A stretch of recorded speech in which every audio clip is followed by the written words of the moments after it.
Now, so we have a fun one today. We're going to talk about monetization in Marvel Snap. Now, we can only go off of information what we know today based on the way it is in this Android closed beta. If you want to be a part of that, you can go to the website marvelsnap.com and then click the link up in the top right hand corner. Link to that will be in the description if you want to sign up for it. But we're only going to talk about what we know so far. Of course, they could change it. Of course, they can make it worse. My goodness, I've seen developers do that. I mean, I was personally there for the pre-release for Battlefront 2, and then they sent us home with footage, and then they changed the monetization schedule on the entire game Monday morning. You know what I mean? But so we can only talk about the way that it is now. And my goodness, it is so different than Marvel Strike Force, DC Worlds Collide, or even Diablo 2. I mean, my goodness, there's videos out there right now. I was kind of a little bit disappointed on this. I was like, seriously, you don't understand how pay to win Diablo Immortal is. And then if you get to the 11-minute mark, it talks about people potentially being able to spend $50,000 to $100,000 on a system inside of Diablo 2. Now, I don't know much about Diablo 2 as far as that part goes, but I do know what's going on here in Marvel Snap. I played it for, I don't know, man, like 10 hours straight or something crazy, and I'm just blown away by how it is. So every time you play a match, you get fragments that go towards your cards that you can upgrade. And when you upgrade your cards, it doesn't change the power level of the cards at all. It just makes them look better. Like they go from flat to having a little texture to having like a 3D animation. That's all it does. So upgrading the cards themselves doesn't improve the cards. And then you have no way of purchasing cards directly or crafting them. So the way that it works is that you can see right here, I've got 8, and I have 8 cards right here in my collection. I have 8 cards that I can upgrade, and I'm just going to click on Hawkeye right here. And Hawkeye, I can upgrade it, and I can spend this currency right here that's 300, right?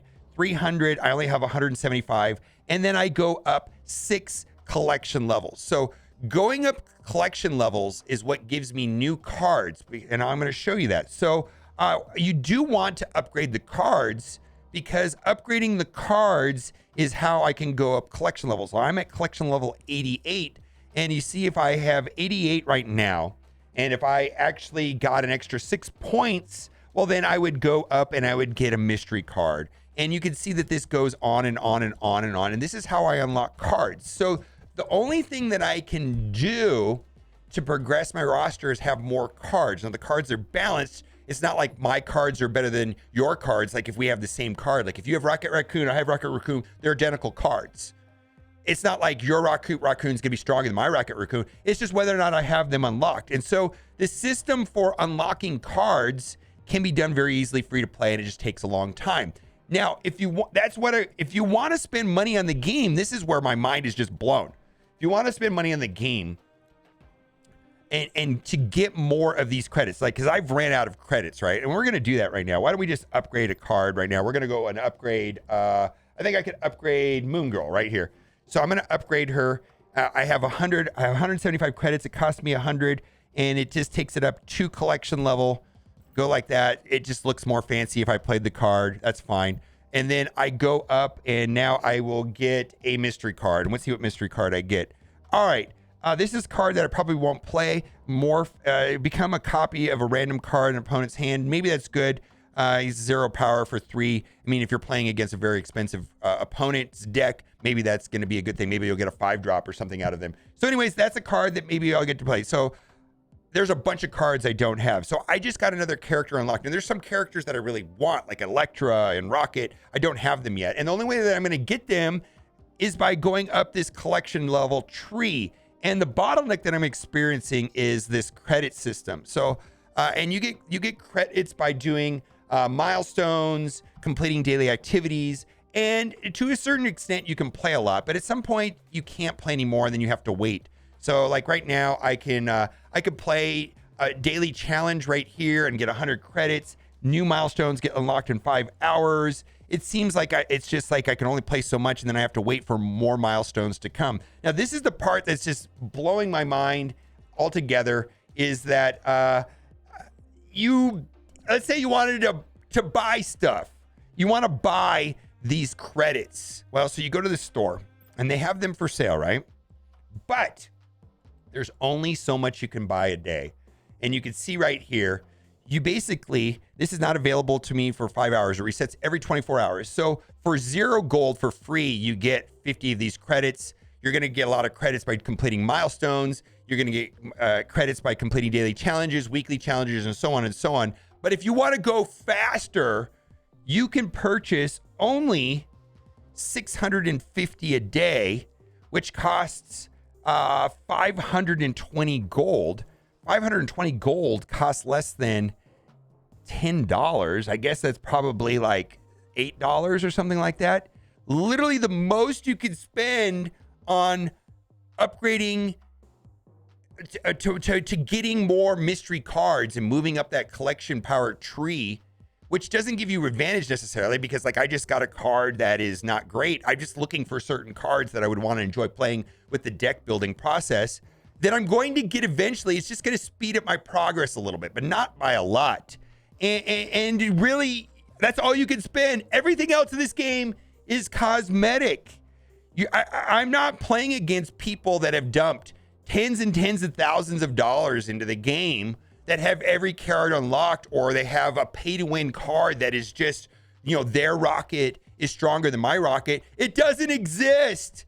The rest of the stuff in this game is like cosmetic. You know, like if I want to, you know, get these variant cards right here of Quicksilver, Heimdall, Doctor Strange, then I could do that. But that doesn't affect the gameplay at all. It actually just kind of blows my mind that this is the way that the game is set up for now. Now, it could change. I don't know. But when I see other games that are coming out, like I've been playing DC World Collide or not, like you get a legendary over there, like I unlocked, let's say Wonder Woman. Dude, if I want to max Wonder Woman out, I got to be prepared to spend $250 plus on offers directly tied to Wonder Woman. And so that is very different than what I'm experiencing here. Literally, like if I wanted to whale on this game to get more cards quicker, I could only spend like $7, $8 a day.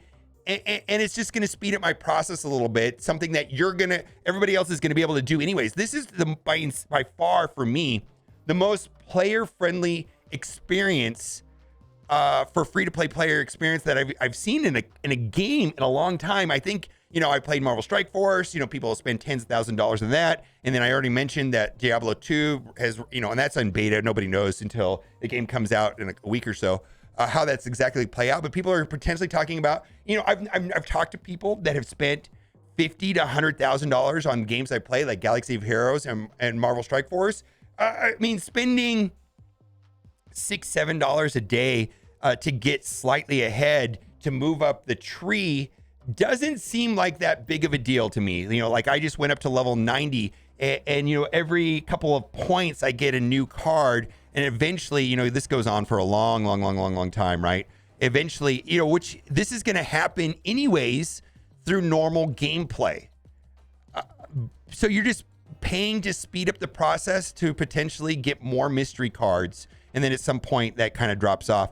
So hopefully the game stays that way indefinitely. I don't really know if they have future plans, but it doesn't look like you can buy cards directly or craft cards. Literally, it's this very simple system of moving up the collection level and getting mystery cards. And it's very balanced. And I know this is kind of a weird thought, but like there was this guy that like embezzled a lot of money in Sacramento, California, and then he spent $1 million on a mobile title. And it's not that the guy spent $1 million of embezzled funds. It's just that the game had a mechanic to accept $1 million. I think it was Game of War. The game had a mechanic and had the ability for someone to spend $1 million in in-app purchases. And I'm taking a look at this, and this is beyond refreshing. If you want to spend money, it's cosmetics. But as far as, you know, $7 compared to $1 million or $10,000, or these mobile games have lost their minds in a lot of ways. So this is very refreshing. So this game is very, very, very free to play friendly. It is not pay to win, in my opinion. It's just a refreshing change for me, that's for sure. All right, let me know what you think in the comment section, and if you want to try to get on the beta, click the link in the description and hopefully get an invite code. I don't have any other information other than that. All right, guys, thanks for watching. Keep on giving.